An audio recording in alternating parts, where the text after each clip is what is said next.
Robé is on location in Paris, France, with lighting designer Frederic, Aldo, Fayard.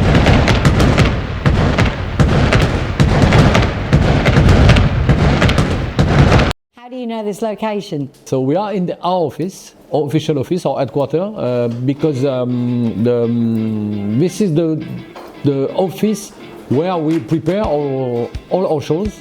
We spend almost 50% of our time down there for me and the team behind me. And the rest of the time is on site, of course. Excellent. And we're in a suburb of Paris. Yes, we are really close to Paris. We are almost 3 kilometers to the ring of Paris. So yeah, we are really close. And how many of you are there on the team here in Concept K? At the moment, we have 11 permanent people working in Concept K. Fantastic.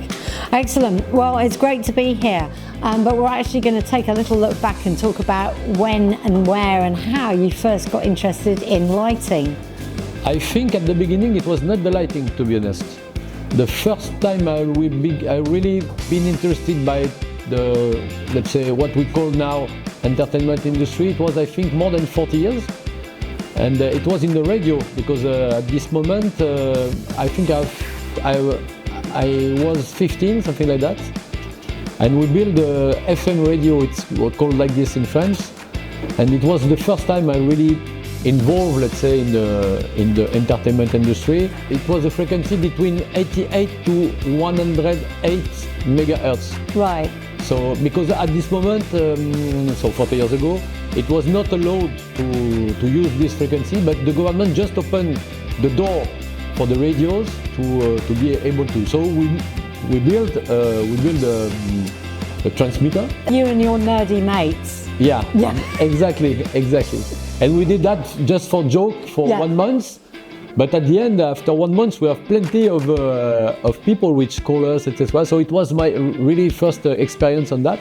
And I think it is the first experience put me the really ideas on my head, because some months after I be involved as let's say, as a DJ. But it was like a local DJ, I mean, for little party on the little village around my own village.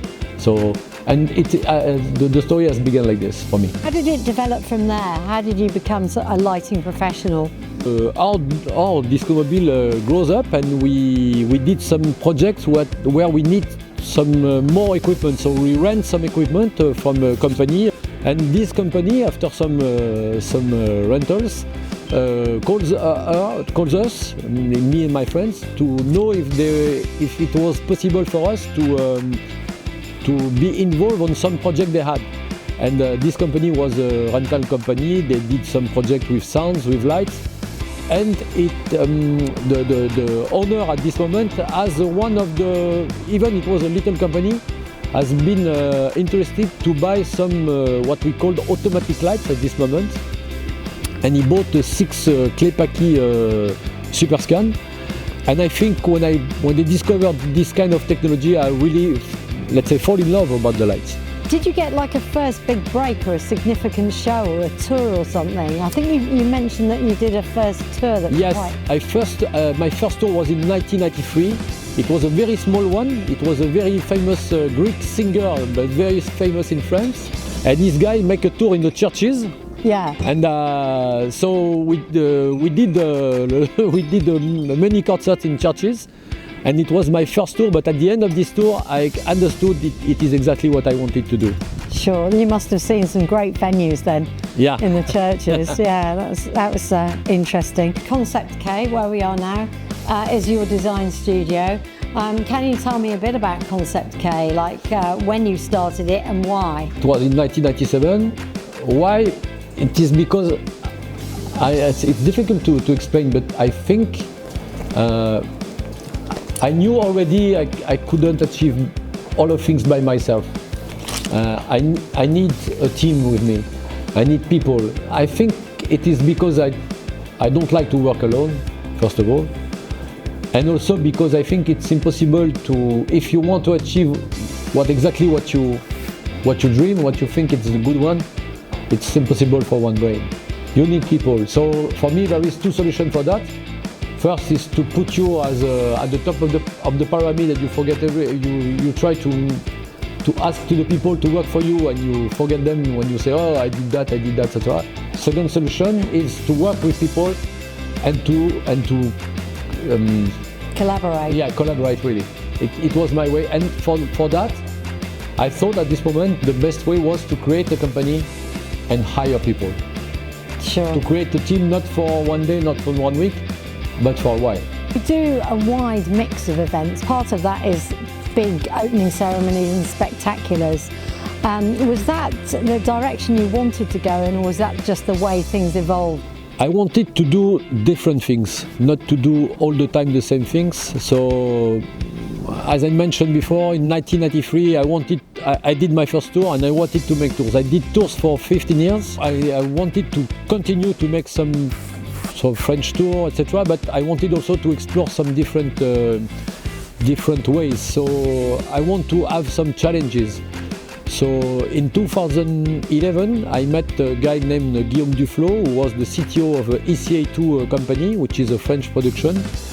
And they looked for a lighting designer at this time, and I met him, and I did my first, let's say, big project with them, which was a permanent multimedia show in China, in Shenzhen.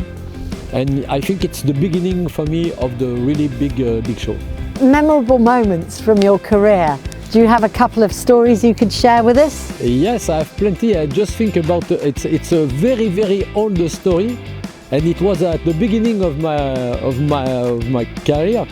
I worked for a little theater, and this theater did the show for kids, but really small kids. It was between 2 to 4 years. Right. So, and at this moment I did the lights and the sound, I did all the things, but it was a little, there is only one actress. And at the moment to play the show, and my DAT just out. And I saw the sadness within the eyes of the kids. And it's difficult to explain what I felt at this moment. I was sad for them.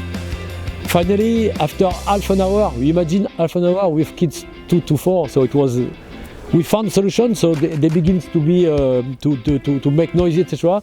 We pressed the button, they were completely quiet, they focused on the little Muppet, and yes, we delivered the show. And it was, until now, I think it was maybe one of my biggest stress I had, to see all these kids sad. It was terrible. Yeah, I can imagine. Yeah, big stressful moment. Even it was a very small project, and I mean there is no, it's not Burj Khalifa. It's not broadcasted everywhere around the world.